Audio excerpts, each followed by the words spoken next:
Welcome to Beers, Bourbon, and Banter, where every sip sparks a new story and every story cements a friendship. I'm Nick, and alongside my co-host, Dan.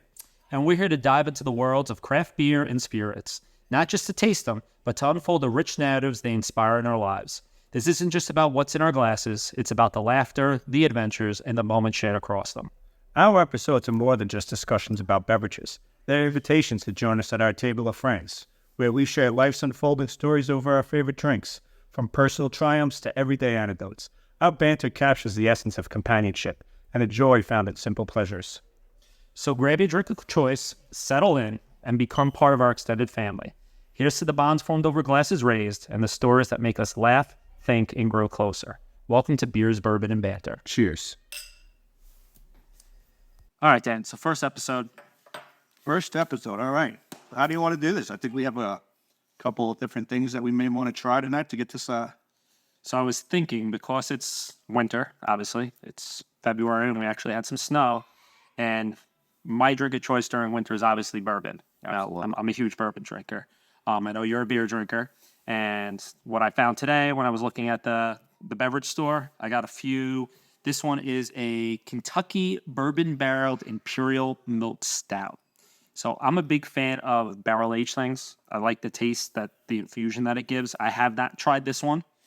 that actually looks quite good. It's actually It's definitely higher proof. it's definitely 12%. 12% alcohol. So it's gonna be an early bed. This This is from, Lexington, Kentucky. It's showing out. it says, brewed and packaged by Lexington Brewing and Distilling Co. All right. So this is The other one I've had before. So I'm a big fan of Innis and Gunn. I was really looking for a bourbon barrel aged one. And they only had a Scotch whiskey one and a rum cask one.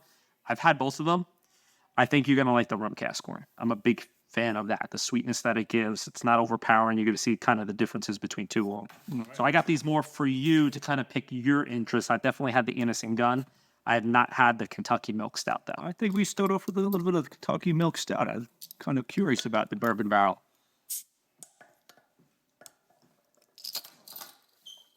It's got a nice looking bottle. I'll say that. Nice label. Kind of nice on this up and down. So we'll split the bottle on this one since it's A little 12%, you know. Some people have to make it safe. All right, so let's do this one. Well, all right, cheers to that. There you go. Not gonna lie, that's actually quite delicious. I like it. I don't think I taste as much as the bourbon barrel that I thought I would. I'm tasting more of a chocolatey flavor. Yep. Definitely, Chocolate smoked. definitely at the end, you taste a little bit of the bourbon, but not really. I definitely taste A little bit on the finish. and that's the stout. The lactose that they probably use it gives it that creamy sweet taste. I like it though. It's actually it's something different. Short end of the Guinness. Let me actually look them up. See if I can multitask on my phone. I could probably multitask, but my vision is horrible and aren't my glasses. It's a normal day. Lexington. Was it brewery and distillery? In Brewery Distillery. Wine and distillery. This is their bourbon barrel Imperial milk stout. So if I had to describe it, I'm going to say it's probably more on a smoky chocolate range. Don't get much of a finish towards the end with the barrel of the bourbon. So not really any bourbon. I can't even speak at this point. Hence the 12% I guess is already coming on. Not really getting any bourbon barrel taste at the end. Maybe very little, if any. But overall, I think it's pretty good.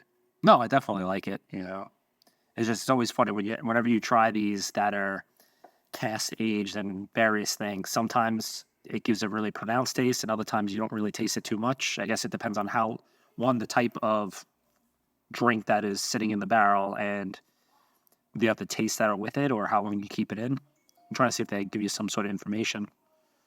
Pictures of the brewery look pretty sweet. it's kind of actually, when it's sitting in the glass right now, it almost looks kind of like a flat beer. But once you actually put it to the lips, it actually feels like it recarbonates itself for some strange reason. It's actually kind of interesting. That. I think it's almost like stouts in general. Like a... I'll play with it. Let's look at products. Products, beer. Kentucky bourbon, Imperial milk stout. Let's see what it says around it. What's a little... Our Kentucky bourbon barreled Imperial milk stout is 100% barrel aged Imperial milk stout with notes of chocolate and coffee. So there you go. Hints of molasses that round out the dark roasted notes and bring about a sweet finish. I mean, that's definitely it's about what we pinned on that from first sip. So their tasting notes is chocolate, coffee, caramel, and oak. Definitely the chocolate and caramel. I'm not really hitting. Not molasses. I'm really not hitting the molasses much. That's still not a bad beer. Overall, I would definitely drink it. Like I said, you got to be easy on that 12%. And also, it could affect you in the long run real quick. Compared to what I usually drink of the old Bud Light can. Yeah, so I'm going to finish this off, and maybe we'll move on to see what else we got on the Innis and Gunn.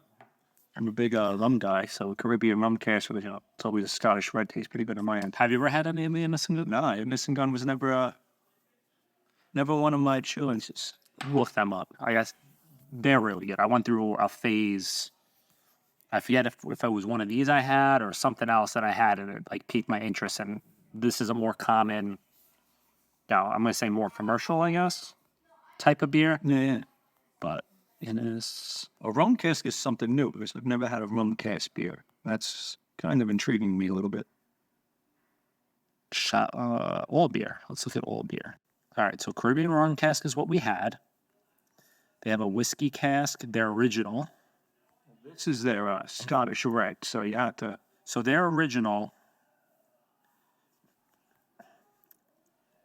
So it's their flagship beer. Brewery was founded in 2003. I didn't realize it was that. It's not really old. Not that old, but still. Imparts a single malt whiskey cask on this beer that gives them a whole new way of brewing. From this and Gunn was born. The maturation lends the beer to an incredible smoothness, depth of flavor, and hints of vanilla, toffee, and oak. All right, so that's the original one. Sean, what do you think? Yeah, hold on one second. I gotta finish it. No, I gotta finish my thing. Irish whiskey. But they had other ones. They definitely had more than these. I'm going to say this one. So they have the original. Then there's the Irish whiskey, which I had. That's the green label. And the other one I had, I thought that was a Scotch whiskey, the one that was at the store today. I've had the Caribbean one, and this one definitely by far is my favorite, just because of the sweet taste it gives it. I feel like you'd have a lot of glasses to wash down. I'm telling that.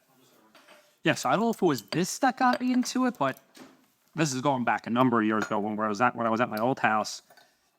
My wife had gotten me was that a 5-gallon? A 5-gallon bourbon barrel. All smoked and everything else. I forget where she got it from. I don't know if she got it for me for an anniversary. Split this one, how do you want to do? There you go. Oh, the whole. All right. It was either anniversary, Valentine's Day, Christmas, I don't remember what it was, but I was brewing beer at the time. So I made this coconut porter, which was freaking awesome. The mess I freaking made was a whole disaster show. So I made this, it was this coconut porter, which I tried to replicate Maui Brewing's coconut porter, which when we went on our honeymoon to Hawaii, we went to the brewery there, and I got that beer there, and it was like phenomenal. I'd never seen it before in, brewery, in beer distributors by me. So it was in Hawaii. I tried to bring a 6-pack home. Can't remember if I did or not. No, I don't know how that travels in your cargo though. But it was amazing. Like the coconut flavors. So I tried to replicate it when I was brewing it home. I tried finding like a clone recipe. I tried to adapt that to make it my own. And then I finished it after I made it. Well, first I filtered it. That was a whole other disaster show. What's a disaster on the show? So I filtered it pressurized through my 5-gallon keg, through this filtration system, into another keg. Something happened with the pressurization. The whole top from the filter exploded, hit the ceiling, turned my ceiling from that white painted ceiling to a nice chocolate brown color. Oh, nice. All over the floor, everywhere. The remains of it, I was able to put in the cask and let it age for, I don't know if I didn't do that long, maybe like a month, 2 months. But the finished product was freaking phenomenal. And I've never been able to replicate it again. So I don't know if it was the magic of it exploding all over the place. Because of that extra carbonation that boosted it up. I don't know. But, like, it was probably one of the better beers I've ever brewed. And then, of course, Kenzie was young. My daughter was young. And then obviously now having multiple kids, there's no time to burp. So Not for anything, but cheers to this one. Let's see how this goes. I'm actually a little disappointed in this. It's definitely not like I remembered. Yeah. I'm not really even tasting the finish on this. Although I did a pretty bad. A little more fruit. I have a big head. I have a big head on this one. Pretty decent size on mine as well, but you should be able to pick something up. No, the ones I've had in the past have such like a nice, sweet. It's a Mara or something, maybe. Does that sound like a bottled on date? Maybe this is old. I mean, smell like a vanilla or anything. No, this doesn't taste. Yeah, I'm looking at something, but I don't know my glasses are, so I'll use the bars. It's another one like a disaster. Like this, I get more of a barrel taste from the stout than I do from this. I wish it went the other way around. Think the stout is killing our taste for this? I don't know. Man, I feel like I talked it up and then and it landed flat. It doesn't even pin me for, a Scottish red either. It's something totally different that I wasn't expecting. Wow. This normally has like a really sweet aftertaste. Like not in a bad way, just like it has that rum taste, like with the top of the drink almost. But it almost gives you a head on it like a stout. And that's what's kind of awkward with me a little bit. So I understand it's a rum cask, but it almost sort of looks like the exact milk stout bourbon barrel that we just drank. Now I gotta look this up. Are they actually in, like the box says Edinburgh, Scotland? Or if they're actually, if they're home from there. If you went fly on the commute over now. That's just my opinion. No, I'm disappointed in that one. So this is Caribbean rum cask. Caribbean rum cask, they say on this one, is actually supposed to be, it's actually matured Scottish red beer. It's supposed to be aromas of dried fruits, vanilla, sort of a malt character. Right, that brings me back to where we were talking. The finishing up for the oak with the bitterness. I'm not really tasting anything maybe except the oak and the bitterness. No, so this one, if you read the description, it says, we don't accept any borders or boundaries when it comes to the quest for innovation. We want to create a flavor combinations that are worth crossing the ocean for. Our Innis and Gunn Caribbean rum cask offers just that. It combines the best of Scotland and the Caribbean to create something entirely new or truly special. Scottish red beer meets the finest Caribbean rum cask. The first sips follows through on that promise. The aroma gives away a palate-pleasing punch to the nose of fruit, rum, and chocolate. I don't get much of a scent at all. I'm getting chocolate. That's about it. Honestly, I have a little bit of a yeasty smell from the head. That's about it. That's about all I got right now. I'm not really picking up anything else. This full-body flavor is the essence use of Innis and Gunn ale malt, chocolate malt, and roasted barley. The finish is one of a kind. 6.8 ABV. Drop is warm yet mellow. I don't know. Not feeling that one. No, I'm very disappointed. I thought this was gonna be the one for you. Yeah, I thought this was the one I was to pick up on. At this rate, we'll go with the Kentucky bourbon barrel. I'd watch it. Yeah, seriously. I don't know really. Not like an Imperial Stout type of guy, but Innis and Gunn in Perth is our home for innovation of barrel aging, with plans to build a new large-scale brewery in our hometown of Edinburgh. It will be the first new large brewery to be built in the capital in 150 years. So they're in the process, unless they haven't updated their website. now will you be there? We going to Edinburgh? We are going to Edinburgh. No. Maybe we'll have to go down and do a little. Gun talk because How awesome would that be? kind of curious. So we're going to call this episode 1. Episode 1, so And I think in August, so right now We are, let's say, we are February, mid-February right now, 2024. So we're saying August 2024, we will be in Scotland. So, and I think we will be in Edinburgh. So it'll be kind of interesting to actually pop in. That would be a pretty amazing feat to accomplish if we could pull it off. so with our 2 viewers, which is probably just our wives that are going to criticize the way we talk and what we're talking about and the fact I'm chewing a pretzel. That's fine. You can do what you want. Maybe we could go there and say we had a planning of a meeting. a poor initial experience after I talked it up so much. And now they need to step it up. could get a little better broadcast with our little podcast, and maybe we could head over there and we're open. Well, get our microphones working instead of me just using my iPhone. That's not bad. I think there's a few other stops we're going to be making on that journey too as well, and one I think we're already signed up for. I think that may be that Jameson tour. So there's going to be another night we'll be doing some spirit competition, tasting. Break out the Jameson Blacks for that one. Well, if all goes according to plan, we could be taking this on the road, international. Oh, that would be fun too. I'm hoping Jameson. I'm hoping Guinness. I'm hoping, what else we got? Well, I'm actually thinking the oldest bar in the world.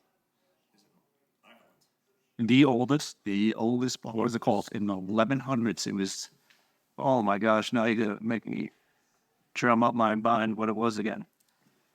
But it is the oldest bar in Ireland, and it's been around for close to 1,300 years, I think it is. So we're going to have to see where it is. But what is the name of it? Sean's Bar. That's the name of it. It's claimed to be the oldest bar. So let's see. So Sean's probably not there anymore. No, Sean, I don't think he's there. It's a How do they spell Sean? How is Sean spelled there? Sean, the original. So he's claiming to be the oldest bar. So that's one of the places. So he's at where actually? He's in Western Meath in Ireland. Yeah. Now, So that would be something to be. what is classified as being a bar? Like, I watch all these shows. Like, me and Jen are huge Outlander fans. And that takes place, beginning seasons take place in Scotland. I'm not really sure of that. Like, and they're drinking in, taverns or whatever you want to call them. So what's the classification of a bar versus a tavern or a... Oh, we'd have to actually, that's something we're looking at. So I know the first version of the bar was built by a man called Bourbon. He was stopped once supposedly at a river crossing, and he was the man that started this, but then he was actually another original guy that started years and years later with the same name back in 1968 to probably redid the bar of Sean's Bar. So Sean's Bar was around from 900 AD. So it's just one of those stories that we're going to have to dig into. Maybe on one of these episodes going to different bars around the world. 900 AD. 900 ADs. It's the oldest watering hole in Ireland. And I love the name Watering Hole because that's what I grew up with and being stuck in with my crazy old man. But yes, that's what it is. So he's actually 70 miles south of Dublin. So that could be... And where is in Dublin where Guinness is? Dublin is where Guinness is. So there's a few others, I think. They actually earned the Guinness World Records for the oldest public house. They actually call themselves in Ireland. So they call themselves public houses, not bars. Saw them to a degree. I think that could be something. Oh, absolutely. And then there may be a few others little adventures that we take. But that trip will bring you on different parts of different beers and different whiskeys and different malts and everything else through that area we could try. So that's something to look forward to on our August episodes. But right now, for the first episodes, Innis and Gunn is a disappointment. Yeah. Now, Kentucky Bourbon Barrel Imperial Milk Stout or something. Today is our Seinfeld of episodes. Yeah, It is literally a show about nothing for right now. It means nothing, just to introduce ourselves and see what we're going to be all about. But I think actually it could be a fun episode and a fun time with us as we take this journey along and try out different things, try out different bourbons, and try out different whiskeys and rum, cask ales, and stouts and different beers and everything that we want to try along the way. And maybe even throw a different loop into the mix every once in a while and throw you for a whirlwind. But I think that we could be something fun with this whole thing. I think it's going to be fun. So we'll see where this goes. And I think this could be a fun time as we... Pending wife approval. Pending wife approval. The approval always happens. So as Nick munches down on another pretzel, so I'll have to continue talking, I guess, while his mouth is full. Yep. So we'll keep this one going, and I think we're going to have a fun time with this podcast. Either way, it's going to be a good time with friends. We'll have friends sit down with us. We'll all get along. Like you said, today's the initial talk, and I think you're going to get to know us. You're going to have fun with us, and it's going to be a fun time as we all sit down with friends and wives and a bunch of other people just laughing and drinking about different things and trying different things. So what do you got, Nick? Anything more last on this? I don't know. We got breaks and pauses. I could just edit it. We can edit that. That's the beautiful thing about technology. All right, so I could stutter. I can delete that. I could sneeze. Yeah, chew on those pretzels. I could chew on my pretzels. Well, that will keep it screaming. A couple kids screaming in the background. Well, that's the point of the podcast. That's the great thing about the podcast. So that we all can come together, interact, socialize, and our kids can do the same thing. They're in the back room yelling, kicking, screaming, wrestling. God knows what they're watching.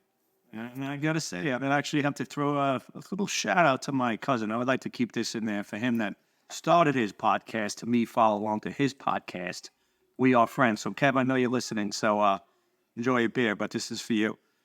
All right? So I'm thinking this first episode, I'll throw a little dedication in there for you. What's this podcast called? His podcast is We Are Friends, and he actually, I think he just did like his 60th episode. It's pretty impressive. So, Kev, good job. Rich, good job. We'll get these down here. You can drink some beers with us one day when you come down, or we'll come up to Connecticut for some other things, hopefully, in the future. I wonder how structured his first episode was. 2 hour, just random. He's got some crazy episodes, so we're going to have to figure out cuz over there, too. So, like I said, we'll get everybody together. People think we're crazy now for doing what we're doing, but I think they're going to have fun when we all sit around. And I mean, to be fair, we did have a couple of first episodes. We just were not able to save them. yeah, we couldn't save them. Some of them we had to delete. No, we don't need to say why we did. No, we don't even have to. No, we just deleted them because we didn't understand how the whole podcast worked. So we're trying to figure things out. So that's basically why. We tried a few. It didn't work. And we moved on. So, all right. So you want to call quits on our first episode? Call it quits. I think give it a quits on the first episode and we'll move on to the second one. All right. Well, here's the beers, Bourbon Banter. See you at the next one. Let's go for the second one. See you all next week.